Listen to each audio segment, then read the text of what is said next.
जय हिंद दोस्तों। आज मैं आप लोगों को बिहार स्पेशल का क्लास आगे बढ़ाते हुए जिस तरह से मैंने फर्स्ट क्लास का बहुत ही अच्छे तरह से डिस्कशन कर लिया था, आप लोगों को सारे सिलेबस लिखा दिया था। उसमें फर्स्ट चैप्टर में बिहार में यूरोपियों का आगमन किस तरह से हुआ है उसका भी डिस्कशन मैंने कर लिया था। इसी को आगे बढ़ाते हुए आज मैं बिहार में किस तरह से अंग्रेजों का प्रभुत्व जमाया, इसको आगे बढ़ाएंगे और इसमें हम देखेंगे किस तरह से 23 जून 1757 ईस्वी में पलासी का युद्ध हुआ। उसके बाद देखेंगे बक्सर का युद्ध 22 अक्टूबर 1764 ईस्वी। इसमें बिहार की भारत की संयुक्त सेना जिसमें शाह आलम द्वितीय, मीर कासिम, शुजा-उद-दौला और हेक्टर मुंडो ने उसको किस तरह से अपने छल के द्वारा इस युद्ध में तीनों संयुक्त सेना को किस तरह से पराजित किया था। उसके बाद देखेंगे पटना में फैक्ट्री संचालक मंडल का गठन किस तरह से हुआ था, जिसमें मिल्टन, धीरज नारायण और सिताब राय ने पटना में लगान परिषद, फिर देखेंगे पटना में लगान परिषद का गठन 1770 ईस्वी। उसके बाद देखेंगे बिहार में भयंकर अकाल आया था 1783 ईस्वी। 23 जून 1784 ईस्वी को उसी को देखते हुए बिहार में वारेन हेस्टिंग के द्वारा क्या किया गया था, पटना गोलघर का निर्माण किया गया था। सारे को बहुत ही बेहतरीन तरीके से एग्जाम ओरिएंटेड कंटेंट के साथ डिस्कस करेंगे। बिल्कुल ही इस वीडियो को बिना स्किप किए हुए अगर एक बार देख लिए, इससे एक भी चैप्टर इस चैप्टर से एक भी क्वेश्चन पेपर में क्या बाहर नहीं जा सकता है। इसी को हम देखते हैं। सबसे पहले बिहार में अंग्रेजों का प्रभुत्व।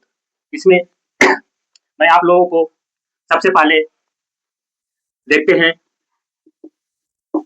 बिहार में अंग्रेजों के प्रभुत्व का विस्तार पलासी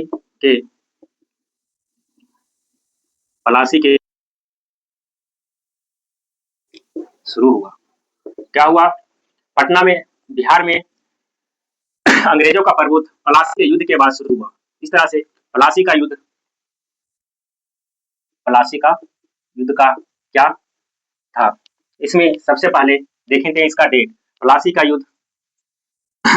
युद्ध 23 जून 1757 ईस्वी को हुआ था, पटना का। और यही स्थान कहाँ था? पश्चिम बंगाल, वेस्ट बंगाल। और ये इसके बाद ये युद्ध किसके किसके बीच हुआ था? देखो, एक था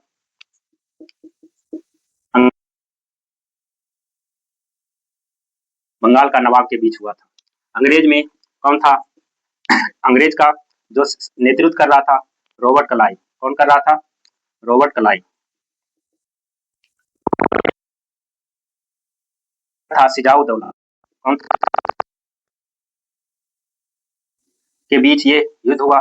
अंग्रेज और शुजा-उद-दौला के बीच। अंग्रेज की तरफ क्लाइव और नवाब सिराजुद्दौला। कौन था? नवाब सिराजुद्दौला। इसमें क्या हुआ? सिराजुद्दौला की हार हुई और रॉबर्ट क्लाइव की क्या हो गई? जीत हुई। इसमें आगे जो क्या अंग्रेजों ने क्या रणनीति अपनाई थी? अंग्रेज ने क्या किया था? मीर जाफर का पुत्र था, मीर जाफर का पुत्र जिसका नाम मीरन। मीर जाफर का पुत्र मीरन ने सिराजुद्दौला की हत्या कर दिया था। हत्या पटना में कर दिया था। क्या किया था? जाफर के पुत्र मीरन ने सिराजुद्दौला की हत्या पटना में कर दिया था। देखो क्या है, जब हुआ था बंगाल में, उसमें रॉबर्ट क्लाइव ने सिराजुद्दौला को भगाते हुए कहाँ? पटना तक ले आया। जब पटना में उसके रॉबर्ट क्लाइव ने क्या किया? सिराजुद्दौला को मारने के लिए मीर जाफर के पुत्र मीरन को ऑफर दिया कि अगर सिराजुद्दौला को क्या करोगे? मारोगे, उसके बाद क्या करेंगे? हम आपको बंगाल का नवाब बनाएंगे। अभी जो है मीरन के पिता क्या है? मीर जाफर को क्या बनाया गया? बंगाल का नवाब। क्या बनाया गया? आगे बंगाल का नवाब कौन बन गया? सिराजुद्दौला के बाद मीर जाफर। उसके बाद पलासी के युद्ध में जीत के बाद क्या हुआ? युद्ध में जीत के बाद अंग्रेज ने रॉबर्ट क्लाइव को मीर जाफर को बंगाल का नवाब बनाने के बाद फिर क्या किया? मीरन को क्या किया गया? वहां का क्या बनाया गया? उप नवाब बनाया गया। देखो, मीर जाफर को नवाब बनाया गया और अंग्रेजों के द्वारा रॉबर्ट क्लाइव के द्वारा मीर जाफर को बंगाल का नवाब बनाया गया और मीरन को उप नवाब बनाया गया और मीरन की सहायता के लिए एक राजा राम नारायण ने मीर जाफर का सलाहकार के रूप में नियुक्त किया गया था।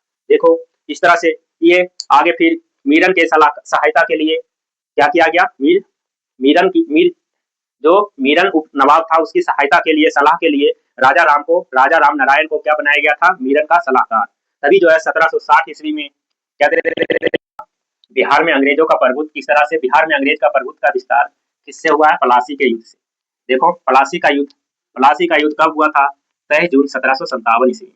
स्थान कहाँ था, पश्चिम बंगाल के मुर्शिदाबाद से।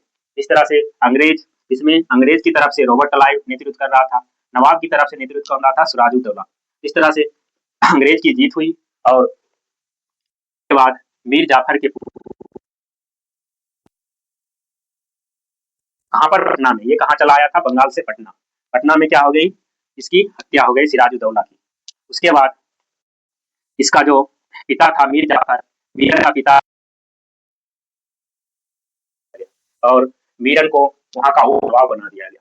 तभी जो है 1760 ईस्वी में अली गौहर, कौन है, 1760 ईस्वी में अली गौहर, इसी का नाम था, शाह आलम द्वितीय ने पटना पर घेरा डाला और कैप्टन नॉक्स के नेतृत्व में अंग्रेजों को मार भगाया।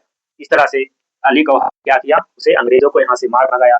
लेकिन 1760 ईस्वी में मीर जाफर को बंगाल के नवाब के पद से हटा दिया गया।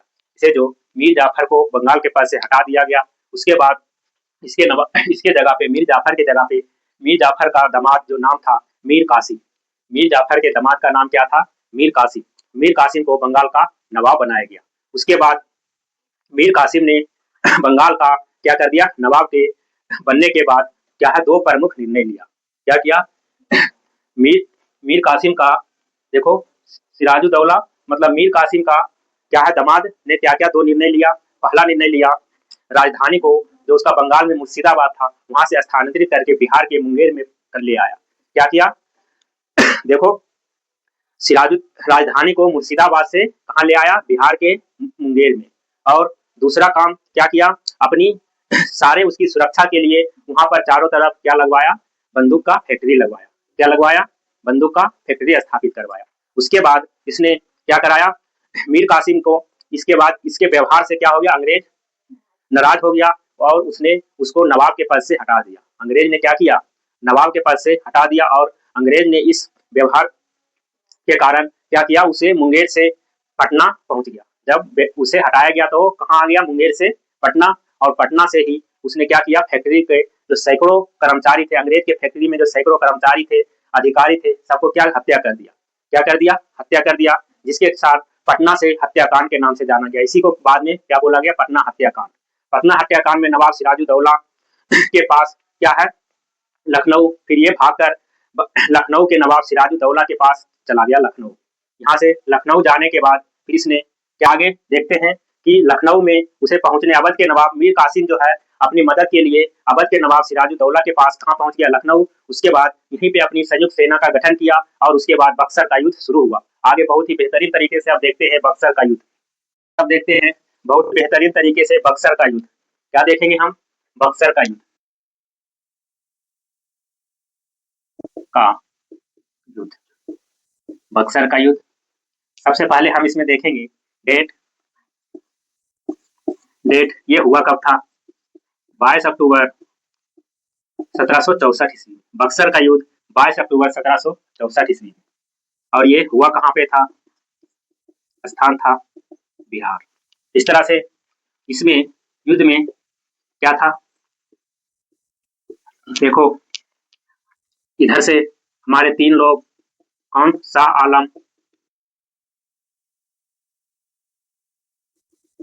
आलम द्वितीय और मीर कासिम जो भाग कर गया था, मीर कासिम और सुजाउद्दौला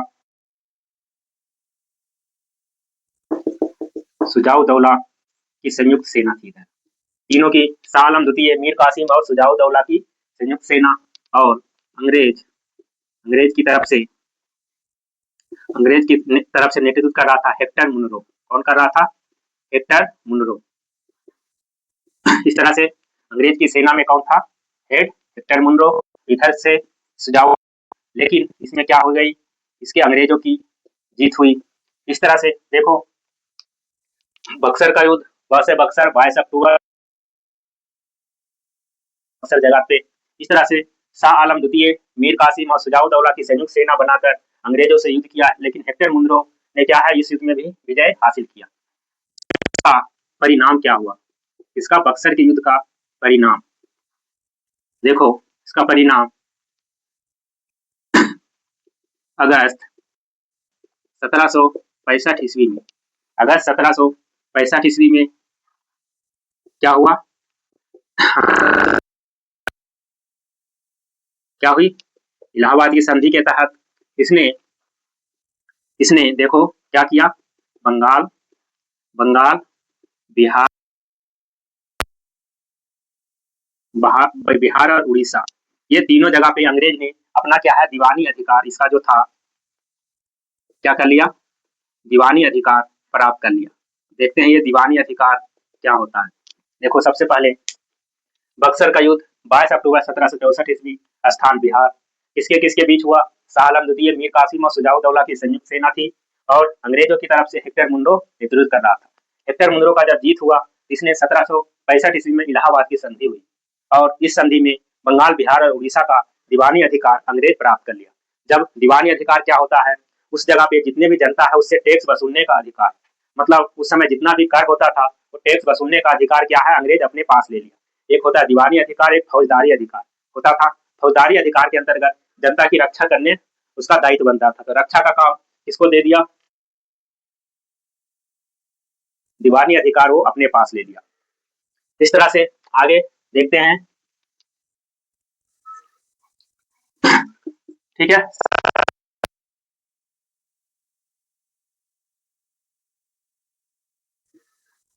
ने 1765 में रॉबर्ट क्लाइव ने बंगाल, बिहार,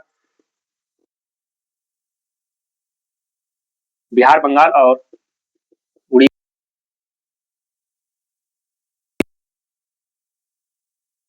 उड़ीसा द्वैध शासन लागू कर दिया। क्या किया? द्वैध शासन लागू किया। देखो, उसके बाद 1765 ईस्वी में अंग्रेज कौन आया? Robert Clive. रोम से रहता था। रॉबर्ट क्लाइव ने बंगाल, बिहार और उड़ीसा में क्या कर लिया? द्वैध शासन लागू कर दिया। उसके बाद अगले साल 1766 ईस्वी में 1766 ईस्वी में अंग्रेजों ने पटना क्या किया? पटना फैक्ट्री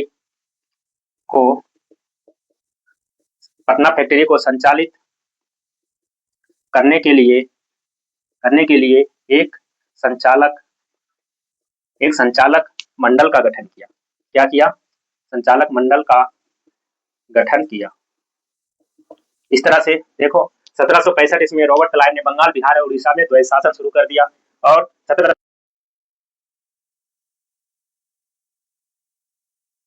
के बाद 66 ईस्वी में अंग्रेजों ने पटना फैक्ट्री का संचालन करने के लिए एक संचालक मंडल का गठन किया था। अब देखते हैं, जिसका विवरण निम्न है। क्या देखते हैं? पटना फैक्ट्री, जिसका विवरण निम्न है। देखो, पटना फैक्ट्री संचालन मंडल, क्या देखते हैं? पटना फैक्ट्री का संचालन मंडल। इसमें देखो, पहला जो पटना फैक्ट्री संचालक मंडल का जो अध्यक्ष था, अध्यक्ष मिल्टन। उसके बाद नायब दीवान, इसका जो है पटना फैक्ट्री का नायब दीवान धीरव नारायण। देखो, मिल्टन, उसके बाद धीरव नारायण, इसका क्या? इसके सदस्य जो थे सिताब राय। कौन थे? सिताब राय। इस तरह से देखो, क्वेश्चन आता है कि पटना फैक्ट्री का संचालक मंडल में कौन कौन शामिल था? अध्यक्ष मिल्टन, नायब दीवान धीरज नारायण, और सदस्य सीताव राय। इस तरह से आगे इसमें देखते हैं इसका जो पटना फैक्ट्री था इसका इसका उद्देश्य क्या था। पटना फैक्ट्री जो संचालक मंडल बनाने का उद्देश्य क्या था। इस तरह से पहला जो इसका उद्देश्य था, पहला उद्देश्य था बिहार में फैक्ट्री व्यापार का विस्तार करना। क्या था? बिहार में फैक्ट्री के व्यापार का विस्तार करना। उसके बाद क्या था? ज्यादा से ज्यादा लाभ प्राप्त करना। दूसरा क्या था? ज्यादा से ज्यादा लाभ प्राप्त करना। ठीक है, इस तरह से इसमें इसका उद्देश्य था ये बिहार में फैक्ट्री में व्यापार में विस्तार करना और ज्यादा से ज्यादा लाभ प्राप्त करना। इसी में अगले 1767 ईस्वी में अगले देखो ये किया था। उसके बाद 65, 66, उसके बाद 1767 ईस्वी में 1767 ईस्वी में वारेन हेस्टिंग ने नायब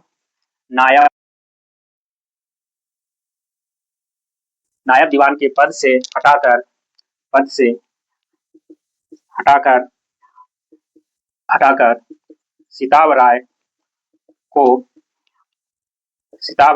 सीताव राव को नायब दीवान बना दिया। इस तरह से क्या किया?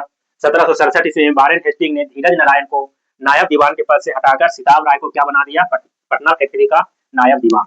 इस तरह से नायब दीवान अब जो है पटना फैक्ट्री का ये नायब दीवान अब कौन हो गया? सीताव राय। इस तरह से किसने किया? ये वारेन हेस्टिंग ने। कब किया? 1767 ईस्वी में। आगे देखते हैं बहुत ही इसके जो सीताव राय के पुत्र था, सीताव राय के पुत्र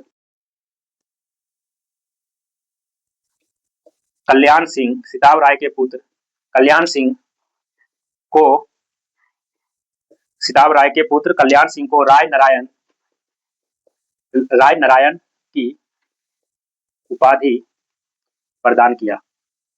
क्या किया? सीताव राय के पुत्र कल्याण सिंह को राय नारायण की उपाधि प्रदान किया। उसके बाद अगले 1770 ईस्वी में बंगाल एवं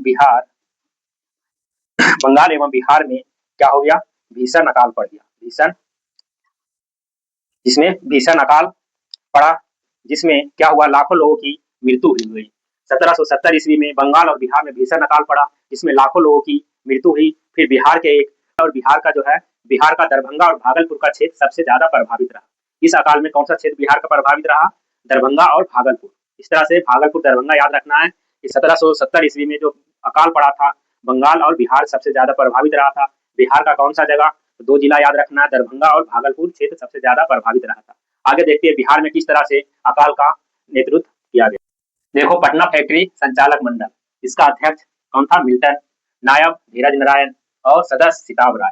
इस तरह से इसका उद्देश्य क्या था? बिहार में फैक्ट्री का विस्तार करना और ज्यादा से ज्यादा लाभ प्राप्त करना। तभी 1767 ईस्वी में वारेन हेस्टिंग ने धीरज नारायण को नायब दीवान के पद से हटाकर सीताव राय को क्या बना दिया? नायब दीवान बना दिया और इसके पुत्र कल्याण सिंह को राय नारायण की उपाधि प्रदान किया गया। तभी जो है 1770 ईस्वी में बंगाल और बिहार में भीषण अकाल पड़ा और इसमें सबसे ज्यादा प्रभाव बिहार का भागलपुर और दरभंगा का क्षेत्र रहा। इस तरह से हम आगे देखते हैं बिहार में ये अकाल प्रभावित करने के कारण क्या क्या इसमें अंग्रेजों ने आगे क्या किया। देखो 1770 ईस्वी में क्या किया गया? बिहार में अकाल प्रभावित किसानों का पता लगाने के लिए एक अकाल परिषद का गठन किया गया, जिसका विवरण निम्न है। ये कौन कौन सा? एक था पटना परिषद, इसका नाम था, इसी का नाम था लगान परिषद और इसी का नाम था बिहार परिषद। क्या नाम दिया गया था? 3 नाम, पटना परिषद, लगान परिषद और बिहार परिषद। इस तरह से इसमें क्या किया गया? देखो जो परिषद बनाया गया इसका अध्यक्ष सबसे पहले इसका गठन कब किया गया था? अकाल कब पड़ा था? 1770 ईस्वी में। 1770 ईस्वी में पटना परिषद, लगान परिषद और बिहार परिषद का गठन किया। इसके अध्यक्ष लगान परिषद, पटना परिषद और बिहार परिषद के अध्यक्ष, इसके अध्यक्ष जो है अंग्रेज अलेक्जेंडर, अध्यक्ष अंग्रेज अलेक्जेंडर को बनाया गया था और इसके सदस्य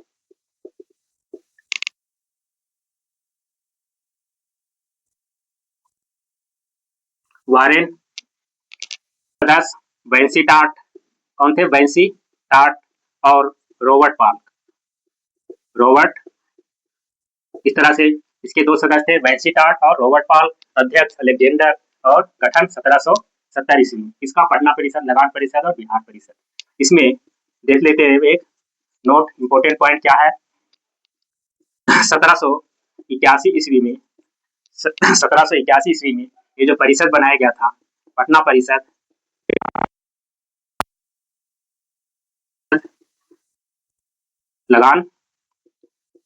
लगान परिषद और बिहार परिषद,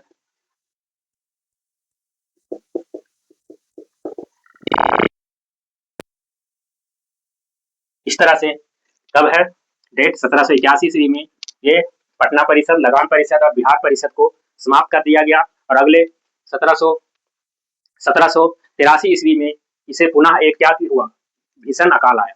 जब ये 1781 ईस्वी में ये समाप्त कर दिया गया, अगले ही 2 साल के बाद, देखो 81 के बाद 1783 ईस्वी में क्या आ गया, बिहार में सबसे एक बहुत ही बड़ा भयंकर अकाल आया। 1783 ईस्वी में बिहार में क्या आया, भयंकर अकाल आया, जिससे यहाँ के लोग, मतलब पूरे भारत में सबसे ज्यादा प्रभावित जो है इस अकाल से बिहार ही रहा था। 1783 ईस्वी के अकाल में सबसे ज्यादा प्रभावित बिहार रहा। इसमें अनाज के इसी का परिणाम हुआ, जो यहाँ पर अनाज जमा करने के लिए क्या निर्माण किया गया, गोल घर का निर्माण किया गया। इस तरह से आगे यहाँ पर गोदाम 1783 ईस्वी में दोबारा क्या आया, भीषण अकाल आया।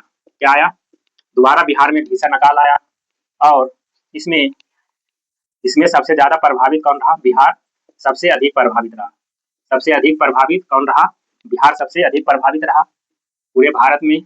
और इसका परिणाम क्या हुआ, परिणाम अनाज भंडार के लिए, अनाज भंडार के लिए एक गोदाम बनाया गया जिसमें अनाज रखा जा सके। यही गोदाम का नाम वर्तमान में क्या है, गोलघर। मतलब पटना में, बिहार के पटना में गोलघर का निर्माण किया गया। आगे देखते हैं गोलघर का विवरण, किस तरह से आगे गोलघर का विवरण आसानी से समझते हैं। गोलघर, अब पटना का गोलघर, तो देखो हमारे पटना गोलघर का डिजाइन कुछ इस तरह से है।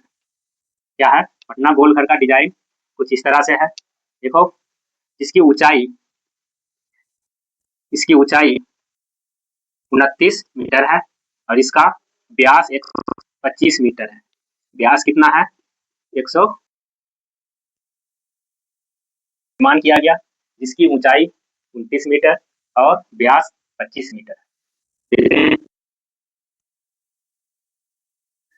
इसका पटना गोलघर का शिलान्यास क्या देखते हैं, शिलान्यास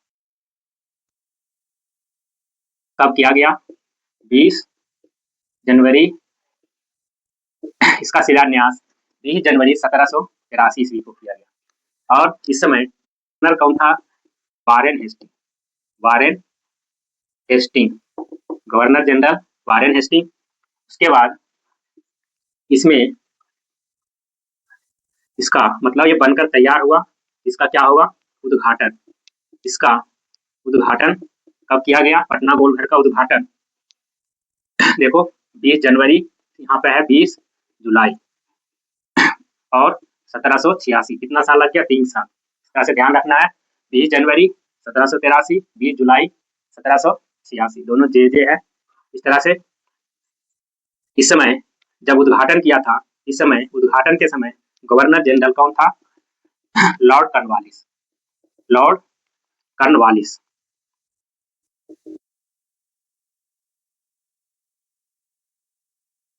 जनरल पटना गोलघर के वास्तुकार जॉन गास्टी, वास्तुकार कौन थे, जॉन गास्टी। इस तरह से इसके वास्तुकार जॉन गास्टी।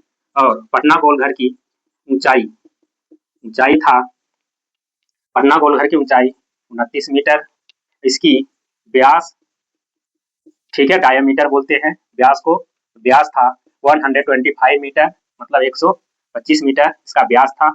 और पटना गोलघर की क्षमता कितनी थी, इसमें कितना अनाज रखा जा सकता था, इसकी क्षमता था 1.4 लाख टन। क्या है? क्षमता थी इसके पटना गोलघर की, लेकिन कभी भी ये फुल नहीं हो पाया था इस तरह से। देखते हैं बहुत ही इंपॉर्टेंट पॉइंट। बिहार सरकार द्वारा बिहार सरकार द्वारा बिहार सरकार द्वारा 1989 ईस्वी में बिहार सरकार द्वारा 1989 ईस्वी में पटना गोलघर को राजकीय राजकीय संरक्षित राजकीय संरक्षित स्मारक राजकीय संरक्षित स्मारक घोषित कर दिया गया। पटना गोलघर को बिहार सरकार के द्वारा 1989 ईस्वी में राजकीय संरक्षित स्मारक घोषित कर दिया गया। इस तरह से पटना गोलघर का हम क्या है डिटेल देख लिए। अब इसमें बहुत ही जो इम्पोर्टेंट फैक्ट है, इम्पोर्टेंट पॉइंट है, उसको हम क्या है विस्तार से देखते हैं, जो कि एग्जाम में सबसे ज्यादा पूछा जाता है। वो इम्पोर्टेंट फैक्ट 1 मिनट में लिख लेते हैं। में जो पेपर में और ये अगर ये रिवीजन के समय बहुत ही ज्यादा अगर पूरा इस तरह से नोट पॉइंट में देखते हैं। सबसे पहले हथुआ के जमींदार फतेह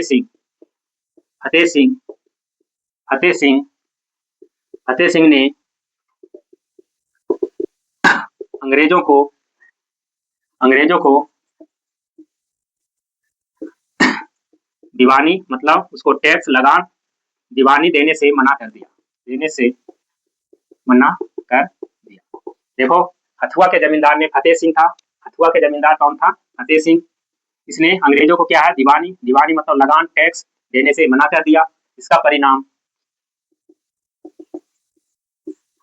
देखो परिणाम क्या हुआ। अंग्रेजों ने इनके विरुद्ध सेना उतार दी।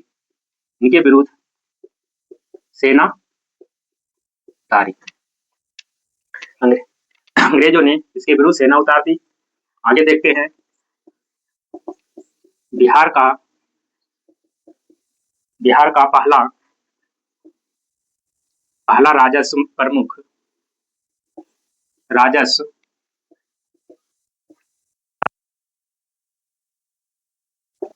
मैक्सवेल। 6 में आप पढ़े होंगे मैक्सवेल। वो नहीं था, ये अलग मैक्सवेल था। ठीक है, बिहार का पहला राजस्व प्रमुख कौन था? मैक्सवेल।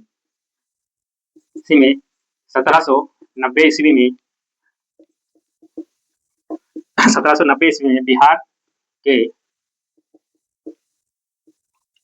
बिहार के प्रशासन को, इसी को बोलते थे फौजदारी अधिकार। बिहार के प्रशासन को संचालित करने के लिए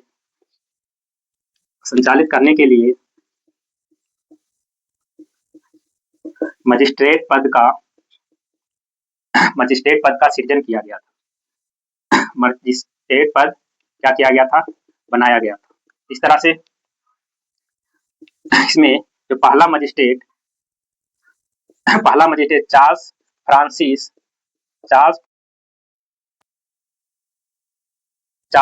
ग्रांट को पहला मजिस्ट्रेट बनाया गया था, जो कि वर्तमान में मजिस्ट्रेट पद अभी तक है। ये अंग्रेजी बनाया था।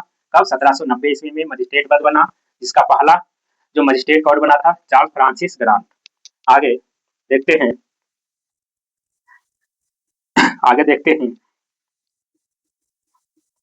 व्यापारिक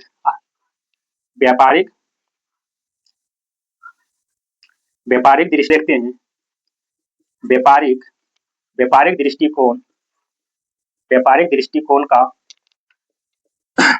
दृष्टिकोण को पता लगाने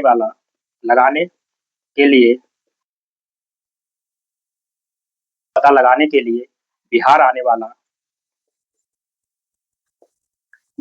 वाला प्रथम अंग्रेज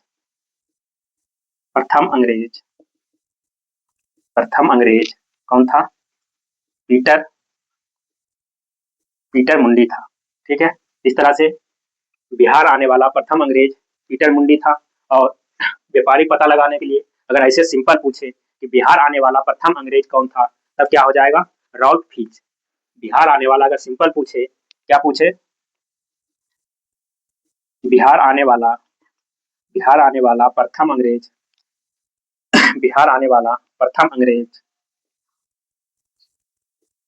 कौन था? रॉल्फ फिच था। इस तरह से देखो, अगर प्रथम से पूछे तो रॉल्फ फिच, और व्यापारिक दृष्टिकोण का पता लगाने के लिए अगर पूछे तो पीटर मुंडी। क्या था? पीटर मुंडी। आगे अगला क्लास बिहार में बहावी आंदोलन को विस्तार से देखेंगे। Thank you.